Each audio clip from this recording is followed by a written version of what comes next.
Let's take a look at assessments. The expanding ramp curriculum includes math, language arts, social studies, and early childhood. Each discipline has multiple categories, and each category has multiple objectives.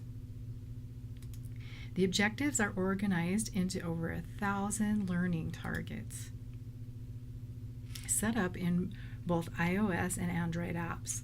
For example, the system has over 5,000 vocabulary words in its language arts curriculum alone.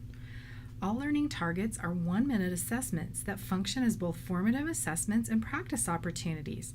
They can be repeated as often as needed to help students achieve mastery. Every timed practice opportunity is recorded to monitor student progress. Teachers choose objectives here, and the system loads them into their gradebook and makes them available on the students' tablets.